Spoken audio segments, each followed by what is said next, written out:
Hi everyone, it's Case Magpie's YouTube channel. Welcome back to another video on my channel. Today I'm going to be talking about a couple of clubs and when it comes to finals. Now if you're attending Case Magpies, welcome, like and comment. But if you're new to the channel and you're watching this for the first time, like, comment and subscribe. So a couple of clubs that played in finals, Port Adelaide. Now out of the finals that they played,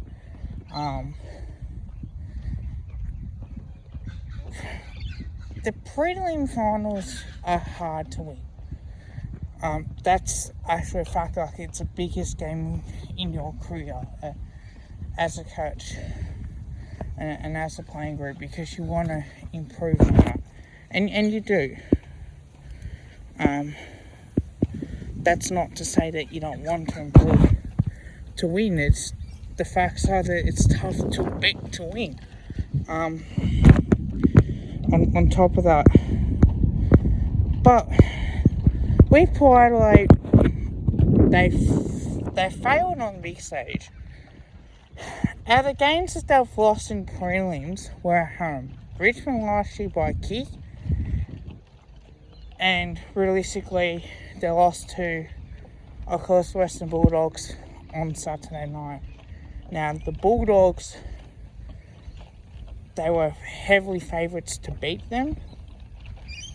I picked Port and I picked Richmond last year because I thought if there's only one team that are hungrier would be Richmond from last year. But then you look back into 2017,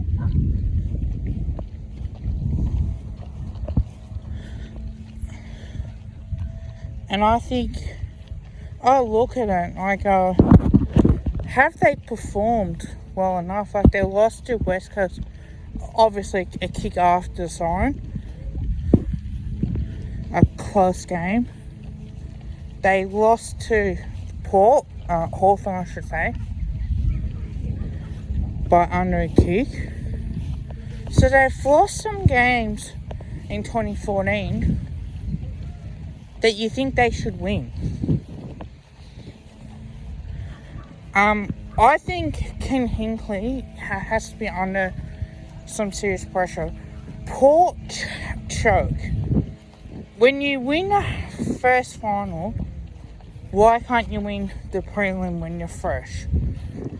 Now, I know 2 weeks off doesn't help, but you gotta get better. As simple as that. Port Adelaide are known for chokers. Early 2000s, they lose the first week of the finals, and they win the second week, and they lose obviously to the third week in finals within those years.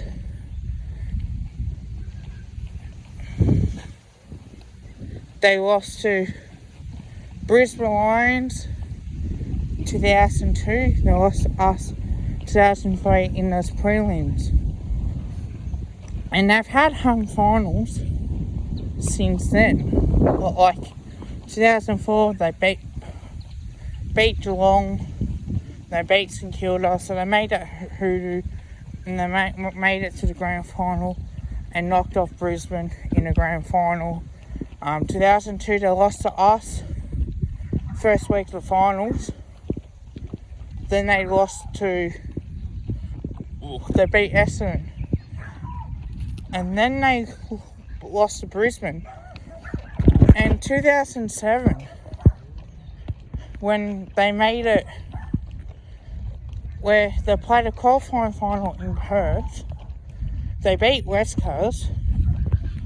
Same situation like West Coast falling asleep. And then they go on to make it to a prelim. And then of course, they beat North Melbourne in that prelim, and then they lost by a big margin.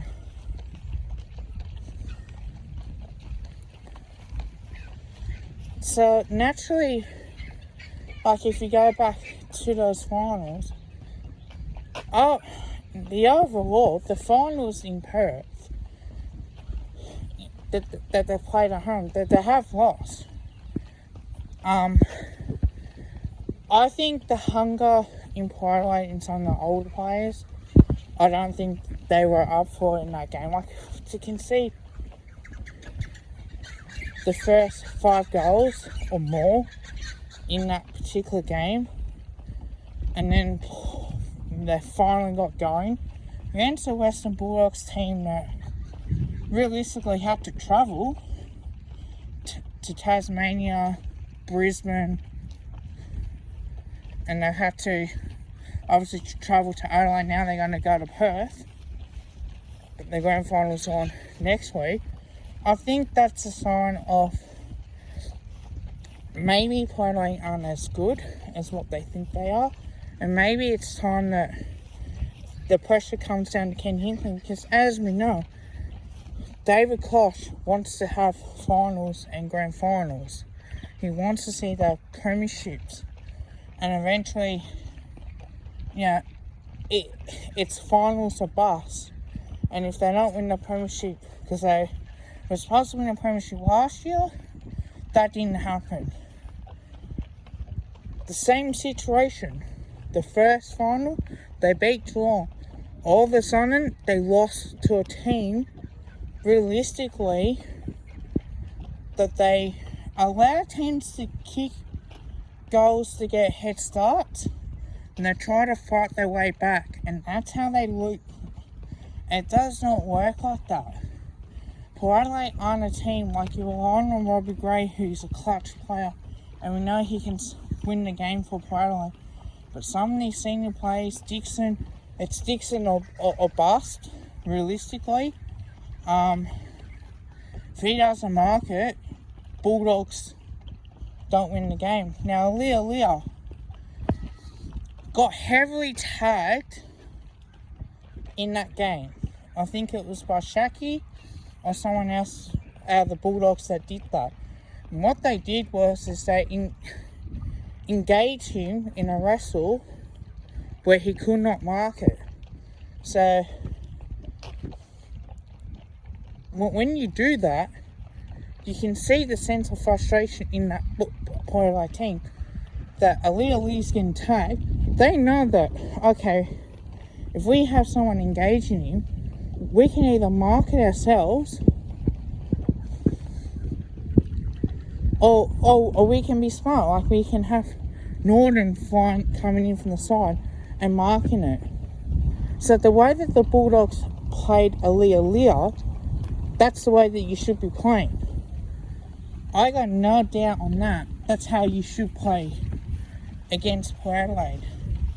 But as we know, Port Adelaide don't have a plan B when it comes with what to expect. If you know that they're going to tag your best players, and I think I've seen enough of that to know in football that if you tag a player from having an impact, like whether it's on a basketball court, or you're more defensively aware of that, and you know that you got to keep him away from the ball, you get results.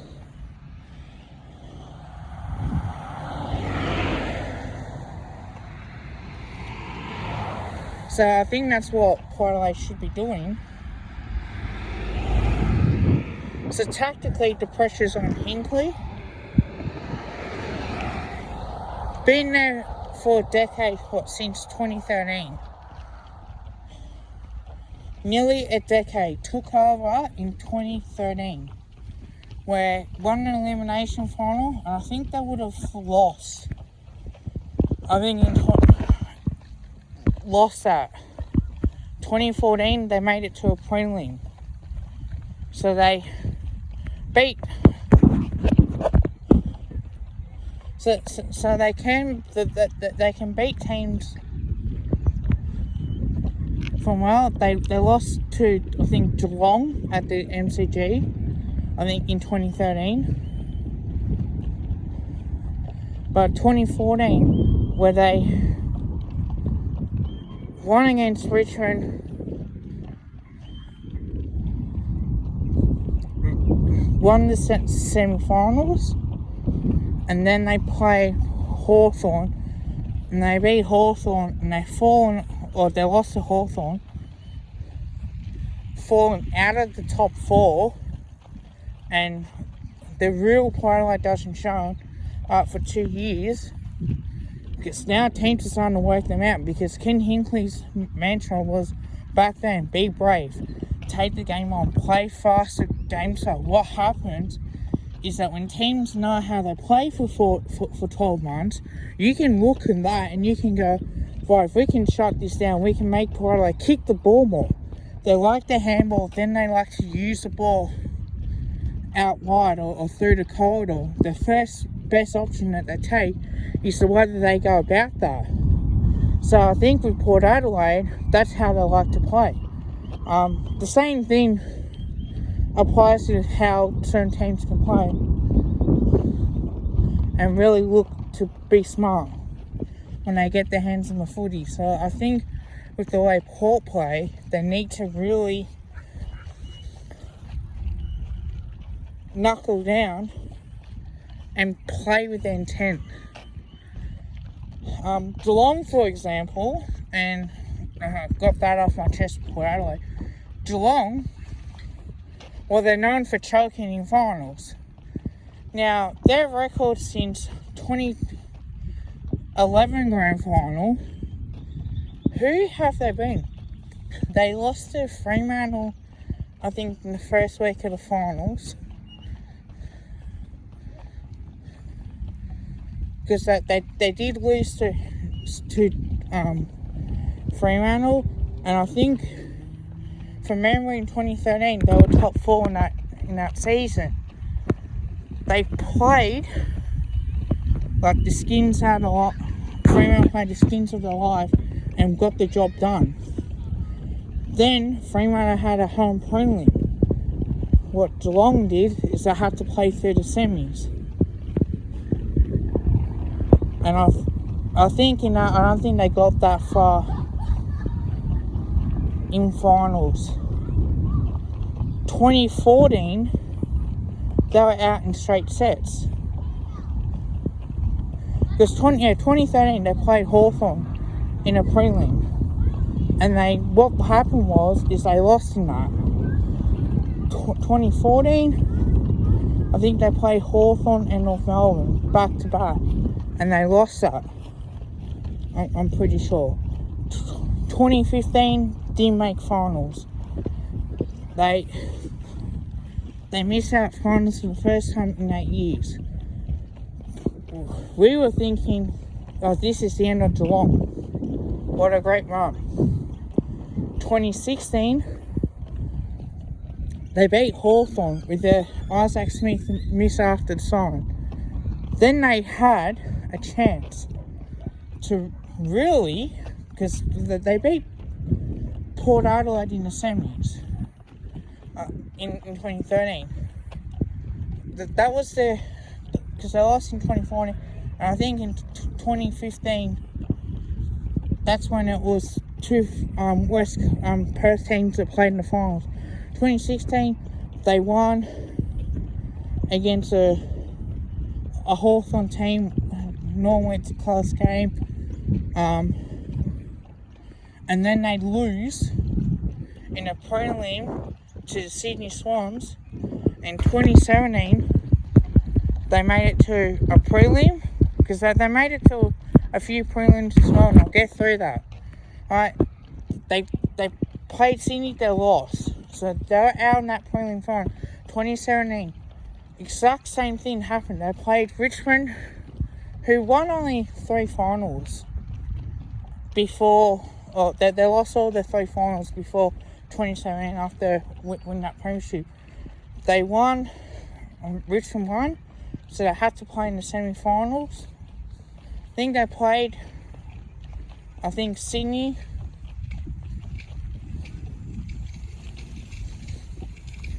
and they lost to Adelaide. I think they beat Sydney in 2017, And what happened was they lost to Adelaide in a prelim final, and then after that, that was it. Richmond played Adelaide in the grand final, and the rest is history.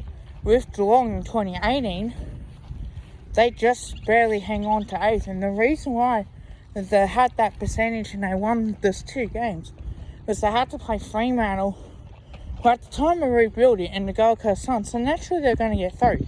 Playing at home, that's a home game. They lost to Melbourne, and that finished them for the season. In 2019, they played Collingwood. Alright, and once they played Collingwood, we beat them by 10 points. They beat West Coast in the semi-finals, and don't forget, West Coast had an easy win against Essendon. So when you play keepings off, Geelong can play that better than what West Coast can. And then the prelim, they were in front against Richmond. Naturally, what happened was that they lost that. In 2020, COVID-affected year,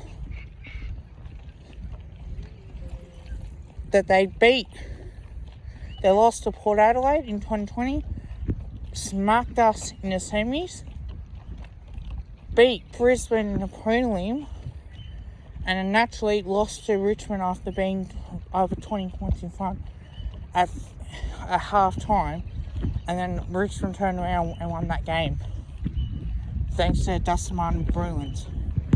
The same thing can be said in 2021. Lost to Port,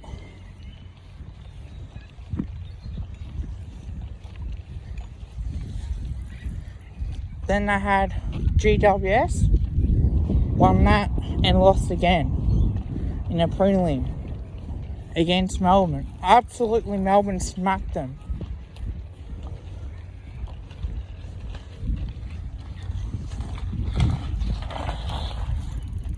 So what makes me think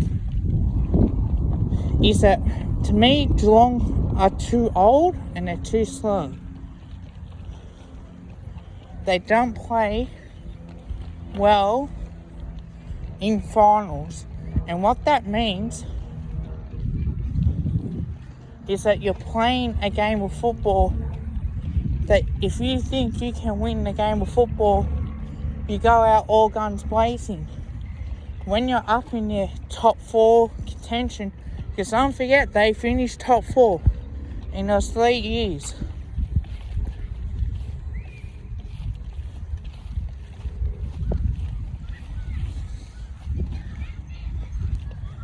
Three years playing top 4 finals, and that's how you show me on how you can perform. Again, the choking tag is on Geelong. Brisbane Lions is another example. Okay, so they won like 5 or 6 games. So the best 5 or 6 games in the competition in 2018. 2019, we know what happened. They played Richmond,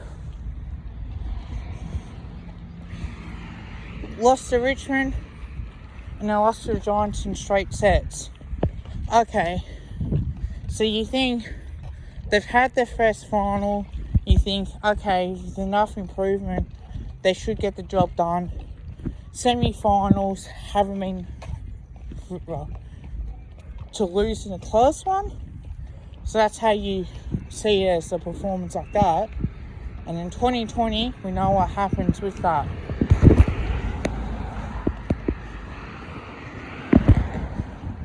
Beat Brisbane, lost to Geelong in the prelim, and then this year lost to Melbourne at the Adelaide Oval due to COVID again. Then they lost to the Bulldogs at home. So out of the games at home, they've lost 3 out of 4 at the Gabba. Let that sink into you. Let that sink in. Lost in Adelaide. Naturally, it's a home ground advantage to Melbourne because it was on neutral ground. It's Melbourne's home game. So Brisbane naturally it's the away team. But the Brisbane Lions in that year finished in that top 4 position out of that. So the mindset would have been is to realistically play for finals chances. And that's how I see Brisbane Lions. If they want to get to that first hurdle,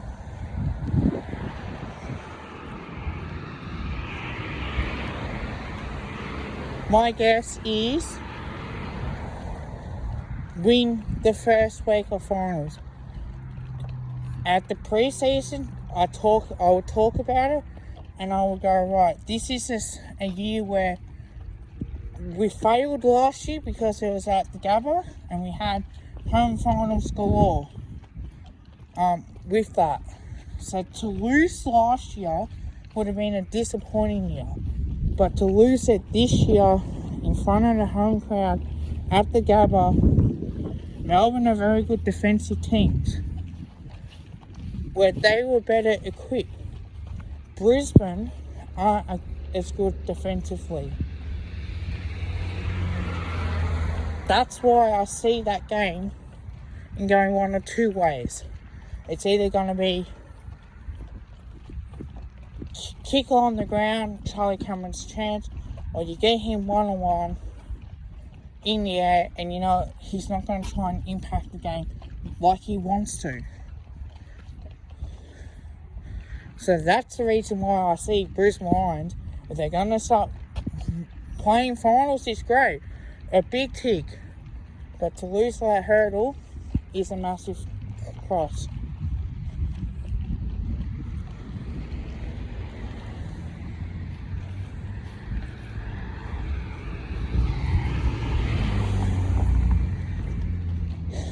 I can go back to West Coast again.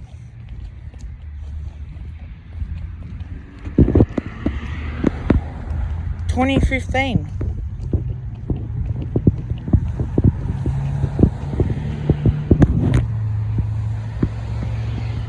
Made it to a grand final. Got smacked by Hawthorn in the grand final. Played the Bulldogs at home 2016. Because don't forget, the Bulldogs play, I think it was West Coast or Fremantle in the last game. And they were gone. And that week off sets the Bulldogs up to play in the grand final and win that premiership. West Coast lost and got embarrassed big time. Beat Port in the elimination final in 2017. And since then, I think they've gone out the following week.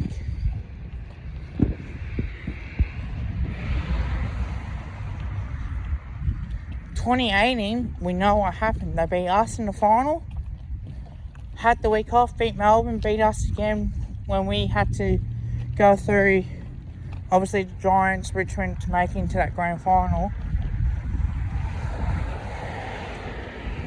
In 2019, West Coast's plans that from the outside looking in, you think West Coast are a top 14. They did that. They finished 5th. Had to play Essendon in the home final. They got that. They lost to Geelong, and as we know, in 2020, finished off 5th. Didn't take the hub well. If it had to be said on that, and then they lost to us, and that finished the season. In 2021, didn't even play finals when many of us, including myself, had that team playing in top 4. And I had Collingwood finishing top 4 as well. The same with Richmond. And what tends to happen now is that when you give so much for a player like Tim Kelly, and this is just known facts, when you give up so much, you're not using the draft to get a kid in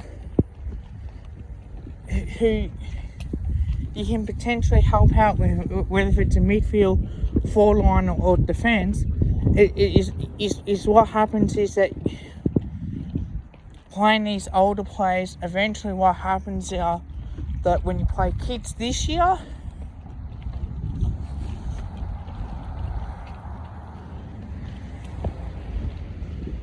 When you play kids this year, they won. When they got their players back, they lost. So that's tough.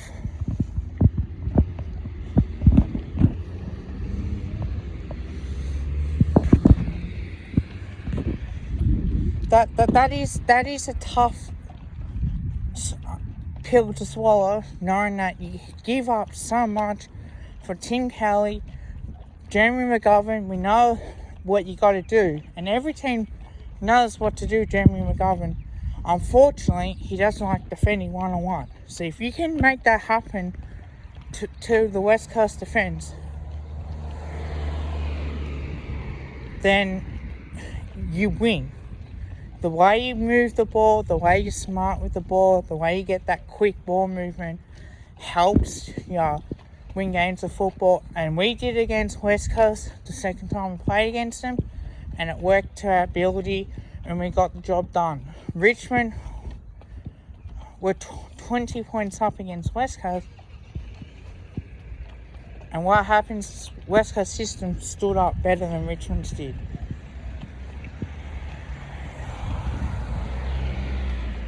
The game plan by West Coast and Geelong, right? The game plan with West Coast and Geelong is to play slow. Kick, mark game. That's the type of game plan that they've got. That's how they're set up. They don't like to attack. At times they can go quick because they can take a mark and they use their handball on. And then that way they're out. Sometimes with Geelong, some reason Geelong can play fast ball movement against Richmond, but yet what happens is that they can bring the heat like Richmond have, and that's what you got to do against them, or take the ball on and move them across so that they can't try and get their intercept marking. And again, intercept marking is the key to help out your defence. And what you can do is that if you can take that out of the way with Thomas Short when he's not there, you get the job done. How Geelong set up is perfectly behind the ball. So they like to try and force slow ball movement. It's not going quick inside 50 and you can look to score. Now, because Geelong can... No, when they're behind, they can flick the switch and move it. But at times they're not that consistent. And throughout the season, as we've seen with Geelong this year, what have they failed on? Big stages. When teams bring the heat. When you bring the heat in big situations, when you play faster,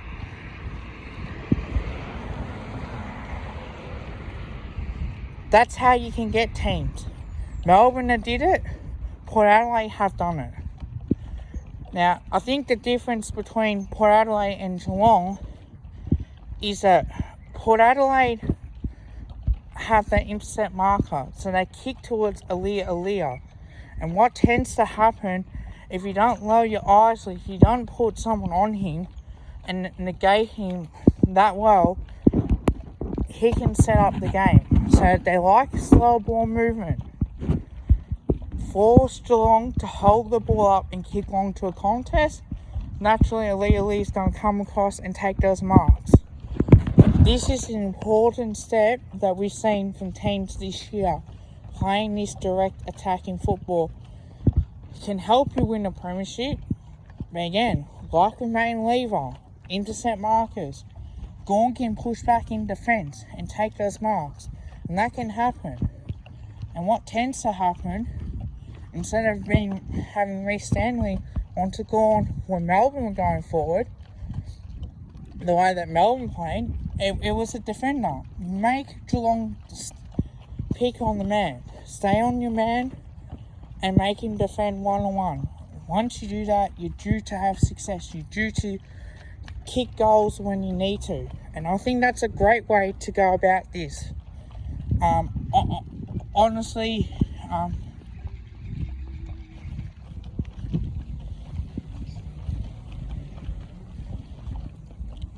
I think next year, 3 teams have to look at actually 4 teams need to look at it. Geelong need to start rebuilding and playing these kids now. Too many older players doesn't get you the job done. You can topple the list and try and stay up there and competitive in home and away, but when it fails in finals, you really need to start thinking of a better way on how to go about this. Finals is tough contested. So either Chris Scott, pressure will come onto him if Geelong keep playing the same way of making top 4 finish.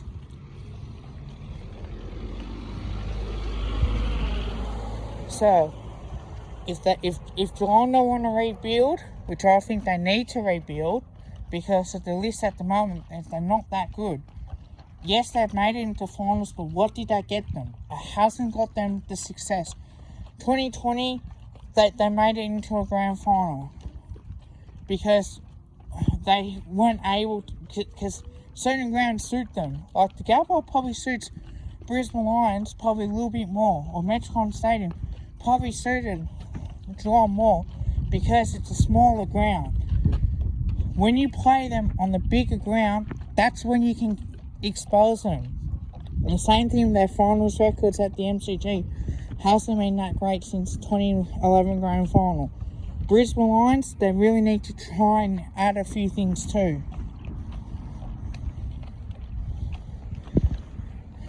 So, whether it's free agency, I know with injuries, I know with injuries that with Harris Andrews, he normally intercepts the ball and they like to play on quick. They really need to sort out their defence and really start knuckle down when possible on that. So have fucking Melbourne way, have your ruckman push back, take marks, and go down in the forward and have a game plan on how you want to beat a team.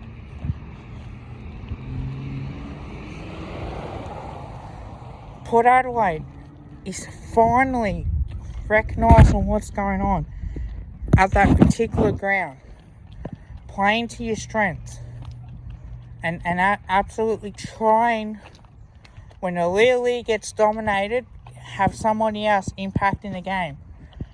Try and help out your teammates to get him in the air, because if you have 1-on-1 and you can negate him and he can't really do anything to mark the ball, impact the play, you're going to get the results.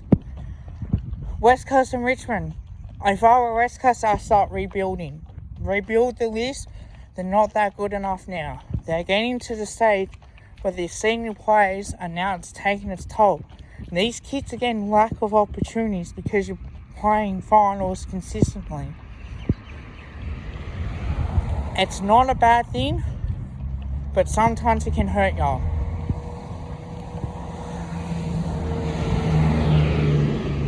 If you're finishing in the top 8 consistently and you're falling short of that, and then as we're seeing this year, teams will work out on how to play against West Coast, and the way that, yes, injuries have happened, but they need to improve from that, then you know that something's gone wrong. And with Richmond as well, I start rebuilding.